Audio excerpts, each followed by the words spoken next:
Hello and welcome, fellow bookworms and film fans. Welcome to this week's episode of The Content Narrative, where we will be looking at Ready Player One, written by Irvis Klein. It was released in 2011 and then made into a film in 2018. Now, we will be discussing three things as usual. We will be discussing how good is the film, how good is the book, and how well does the plot take from the book. The first thing that we will be discussing is, of course, the film. Now, I thoroughly enjoyed this film. I loved all the references to like 80s pop culture and to like the nerdiness. And I mean, I'm a little bit of a nerd. I'm nowhere near as high up as some people out there I know. Like, for example, the Marvel films and everything. I adore the Marvel universe and I adore the Marvel films. I have never read the comic books of any of the Marvel characters, so I do not claim to know anything like that. But I am a little bit of a nerd. And I love as well with this how you've got like little Easter eggs, so that every time you watch it, you kind of go, oh, that's new, and oh, that's new. And it's kind of like, I just said this is a weird combination, but it's kind of like Shrek. Now, I don't know if you've ever found this, but like when you rewatch Shrek, you notice little things that you've never really noticed before. And it kind of just is the gift that keeps on giving, is Shrek. And I feel this with Ready Player One as well. I feel like the storyline is good enough that you can watch it several times, but I also feel like you can also get absorbed in the little details behind it as well, and really kind of be lost in the 80s pop culture. The idea of life on Earth being so bad that you end up living in a virtual reality, again, it seems very apt, especially seeing as the last year that we've had hasn't exactly been the best. I know a lot of people probably would have been relying very heavily on Zoom and on Instagram and WhatsApp, and I myself, obviously my YouTube channel and everything like that, and it's ways of communicating and ways of talking to people, because you can't see people in real life. So, it dealt very well with like, people disappearing into this oasis because the outside world isn't great, is horrible, and it's becoming a debilitating place where you cannot live and you cannot enjoy yourself. So it's looking at both sides of the coin, basically. And obviously we kind of need to realize that we do need to kind of fix the planet, and that is kind of what's being said in both the film and the book. But it is a really good kind of message to get across. Now, also, the acting is phenomenal. The soundtrack is tremendous, and obviously I could listen to the soundtrack on its own, like just constantly, just without even needing to watch the film. It's so good. And I always feel as well, I love the idea that they deal with the idea that online friendships and online bonds can be transferred into real life, and that sometimes you talk more, you open up more to somebody online than you would in real life. And I like the fact that they do this quite nicely, and they're not crude or horrible or mocking about it. Because, for example, I met my husband online. We've been together almost 9 years now, and we met for a dating site. And it's amazing when you think, I mean, I know people that are friends with people on like Fortnite and God knows, COD and FIFA and all of that, and you become friends with these people and you end up building friendships, and you might never meet in real life, but I like the idea that they kind of approach that in a nice way. This film, I would honestly, to be perfectly honest, I would recommend to anybody. I always recommend this film to everybody. So it gets a 9 out of 10 for me. Now the book was bought for me by my husband for Christmas. It was actually in my eBay basket to check out after the Christmas holiday. So I'm kind of glad that I didn't check it out and I waited till after Christmas, because obviously it got bought for me. I thoroughly loved and enjoyed it. Now, the story is imaginative and it's told in a brilliant way. It's not just about a love story between Artemis and Parsifal. It is also about friendship. It's also about, like, looking at the world that you've got and realizing that you want to do better. It's also about realizing that life isn't just about being online. It's about building real friendships and real forms. And you feel for every single character. You don't just sit there rooting for just one. You root for them all. And every time it doesn't quite go according to plan, and every time they kind of back up a little bit, you go, oh no, come on, be friends, be friends. So you kind of sat there going, please, please, be nice. And it is such a satisfying end to the book as well. It takes you through many different twists and turns, and you just sat there I don't know where this is going to go. And at one point you're like, oh, definitely I know how this is going to end. It's like, no, not at all. And it's just so brilliantly told. I managed to finish this book in like a day. Well, I say a day. It was about 2-3 days. Because once you kind of start reading it, once you get the momentum going in the book, it's very hard to put this book down. So I would give this book an 8 out of 10. Now the plot. Now please bear with me, because unlike my previous episode of The Lion, the Witch and the Wardrobe, where the plot was almost identical, this one is not going to be. I'm just giving you that heads up now. So the book starts with the death of Halliday and him sending a video message with his last will and testament to everyone on Earth. Literally everyone. Everyone gets the last will and testament. In it, he explains the hidden Easter egg in Atari 2600 and about the creator hiding his name in the game. But we find out this information pretty much at the end of the film. And at the end of the film, that is how, you know, Parsifal actually gets past the final challenge. So I felt like already I was like, well, how are they going to do the final challenge? It's ruined. The film starts with our main guy, Wade Watts, or Parsifal, in the Oasis, telling us about the death, and then, you know, the will and the competitions that they have to win to get the keys to become the sole recipient of the will. Now, it also as well starts off with a challenge that arrived on the day that Halliday died. This is not the case in the book. You have to try and figure out these clues, these Easter eggs yourself. Now, in the book as well, we get a lot more background about Wade, even what happened to his parents. We get a lot more background about him going to school, the friendship that he's forming. We don't really see that in the film. And also, Aunt Alice is a lot nastier in the book than she is in the film. She does die in both, though, so it's fine. So in the film, Halliday's first challenge arrived, as I said, shortly after he passed away. But there doesn't seem to be anything like that in the book. They've got to try and figure out where the first challenge is, how it's done. Then they get the key if they can find it. So in the film, it's almost like instantaneous. You know, people have been trying for a couple of years, but it's fine. Whereas in the book, it's been 5 years since Halliday's died, you know, while everyone's kind of trying to figure out how it's done. We do, however, see in both Wade's little hideout in the back of a van that he uses for privacy from everybody else, which saves his life in both the book. Oh, sorry, I didn't mean to kick you there. Which saves his life in both the book and the film.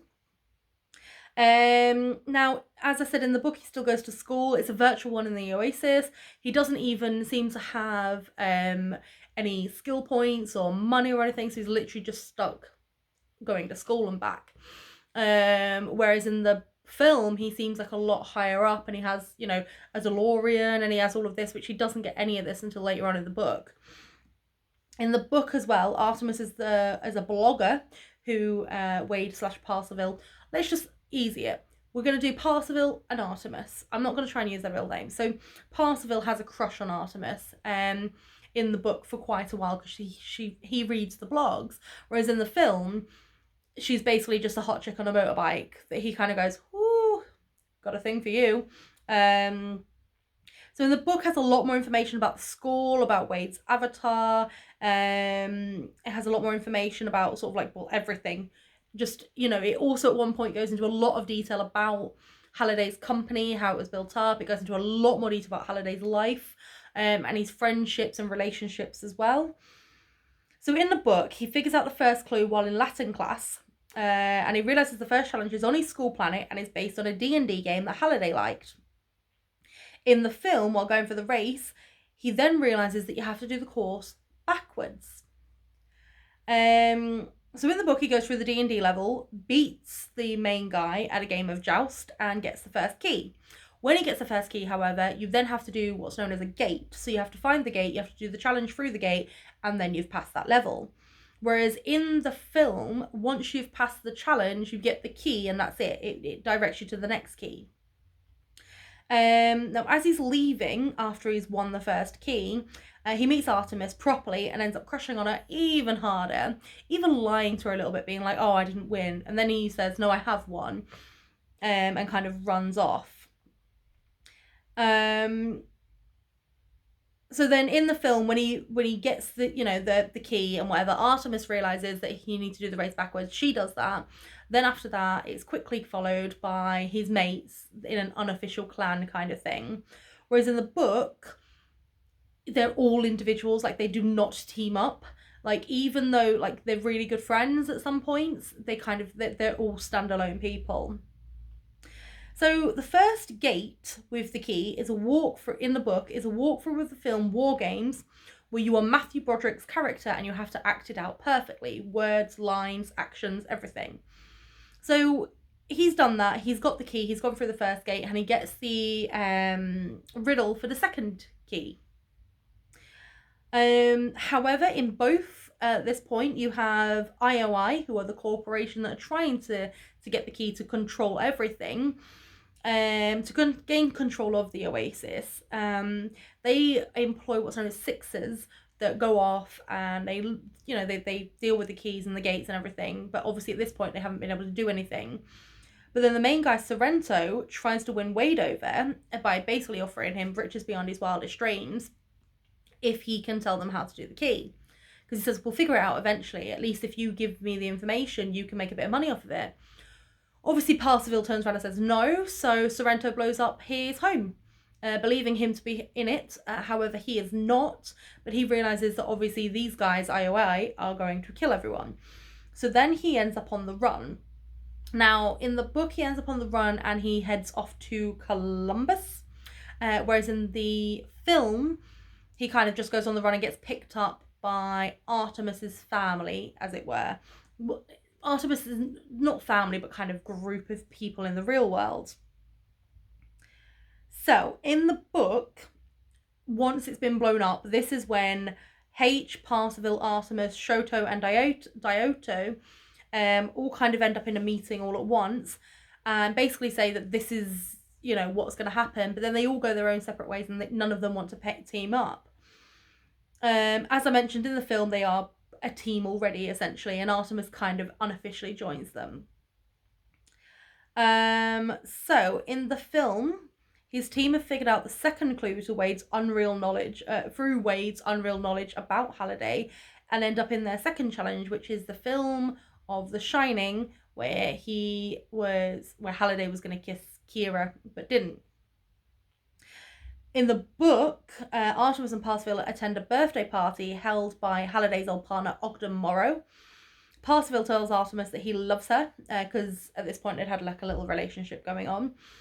She ends up breaking up with him, and then the Sixers attack, almost killing everyone. However, Morrow decides to kill them all before they kill everyone else. This scene is earlier in the film, and it's just an ordinary dance club. Morrow isn't there, but everything else is pretty much the same. Now, we do see a bit of his life in the book, as he's alone in a room, completely bald, obsessed with the Oasis. He has a job in the Oasis to pay the bills. And, he's kind of just stuck in this little, cube, essentially. In the film, he seems a bit more personable. You want to like him a bit more in the film.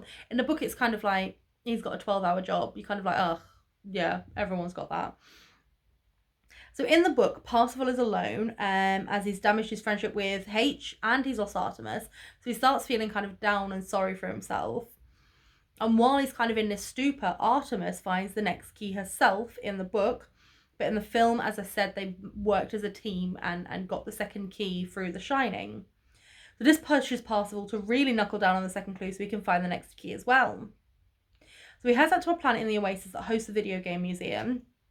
However, this doesn't hold the next key, but he does win a quarter by playing a perfect game of Pac-Man.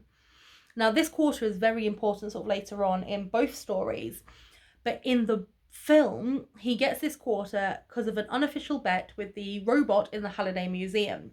So he's got this quarter in his inventory now. So H in the book gives him a clue for the second key and tells him where to go, because Parsifal gave him a kind of a little clue for the first key and told him where to go. So anyway, Parsifal gets the second key, but so do a lot of the Sixers. And while he's doing that, Dioto disappears off the scoreboard. Now, we then find out that Dioto doesn't just disappear off the scoreboard because his avatar's been killed, but he has also been killed in real life by IOI. This does not happen in the film. In the film, they all survive, okay? So in the film, IOI have found real-world Artemis and Parsifal. They capture Artemis, but Parsifal escapes with the help of his team, who he now finally meets in real life, Dioto, Shoto, and H. H turns out to be a lovely African-American woman. I'm only saying that because that's how she's described in the book, by the way, guys, just saying. So, you find out that this big burly bloke in the Oasis is a woman. So in the book, Sorrento goes through the second gate first and then finds the third key first. So this is the point in the book where I said, you think you know where it's going, and then you go, oh no, they might win. Damn. Because obviously everyone's just kind of pissing about on their own. So Shoto comes to visit Parsifal in the Oasis and explains what's happened to Daiyoto in the book. So he's let him know that in actuality they became friends online. They're not actually related. They just became like brothers. And he now knows that Daiyoto has been killed in real life by OIOI, as well as being killed by the Avatar. So just after Shoto leaves, Parsifal figures out the second clue. And so he's got the second key, and now he figures out the second clue.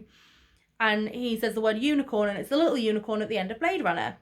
So he follows the little like unicorn. He realizes that he has to go to one of the buildings that is from the Blade Runner universe, jumps through the test, and ends up having to do the game. The challenge is Black Tiger, where he plays the main character. So he completes it and gets the third key, which will then lead him to another planet. So in the film, Parsifal and his team will liberate Artemis from IOI, where she was captured in real life. However, she doesn't leave the building. She then decides to kind of stay and be like a little mole, basically. But then everyone comes to the final key challenge, which is the game that is mentioned in detail at the beginning of the book. So the Atari 2600. Now, in both, the Sixers have erected a magical barrier around the final step towards the golden egg, and in winning Halliday's challenge. So in the book, this is when he calls for H, Artemis and Shoto, tells them how to get the third key, because at this point he's the only one with the third key. So tells them how to get the third key because he's realised you need 3 to go through the gate at the same time. IOI haven't figured this out. So he gets them, and then he goes undercover with IOI by pretending to be behind on his credit. He gets essentially arrested, works it off, ends up using like little back access codes, and essentially manages to kind of figure everything out and get a lot of information on the death of Daiyoto, and on the potential deaths of Artemis and Shoto, and the fact that obviously they, the blowing up of his home. So he's got all this information. He manages to kind of escape, and then he contacts Shoto, Artemis and H to meet him for the next stage of his plan. So the plan to work together, but they can't really figure out how to do it because they're all on the run and they're all homeless in the book. In the film, they're kind of all in the back of H's van. So then Morrow then arrives as an avatar in their chat room and tells them that all 4 of them can come to his house in Oregon and they can fight from there. So obviously this means that Parsifal and H meet in the real world. And as I said before, H isn't a bloke. She is an African-American woman. And again, this is how she's described in the book, guys, okay? So in the book at this point, Parsifal has leaked information about the shady and illegal dealings of Sorrento and IOI. In the film, it's right at the end that it gets revealed what's gone on and he gets arrested. So in both, there's a huge battle as the Sixers are losing and Sorrento has been killed in the Oasis, not in real life. They detonate a bomb that destroys every single avatar except one, which is Parsifal, because Parsifal has the little coin that was given to him earlier in the film and the book, which gives him an extra life. So in the book, he takes on one final game that he has to go through, and then he has to act out Monty Python and the Holy Grail. However, the Sixers are right behind him all the way. In the film, it's a test. So he's defeated this game. He's done it, and then there's a test where basically Halliday's avatar goes, if you sign here, you can have all the riches beyond your wildest dreams, blah, blah, blah, but it has to just be you. And then obviously he turns around, Parsifal turns around and goes, no, I'm going to share it with my friends. And that's the test that he passes. But obviously in the book, he does the holy, the Monty Python and the Holy Grail. He gets the egg and then he becomes the sole owner of the Oasis, which he then shares with his friends, and he shares the money with his friends as well. And in both, as I said, it ends with Wade winning and basically living happily ever after with real life Artemis, and basically just running the Oasis how it should have been run. Now the plot is vastly different. I think the only thing they really took was the will and the characters' names, and that's basically it. They had their own narratives. Both narratives were exceptionally great, and I loved both of them. But if I'm to compare them as one another, they are not the same. And to be perfectly honest, you know, the plot gets a 2 out of 10 for me. Now obviously this is my own opinion. If you agree or disagree with anything I say, please do leave it below in the comments. If you just want to click subscribe and like so you're alerted whenever a new video comes out, and don't forget to always keep it contento.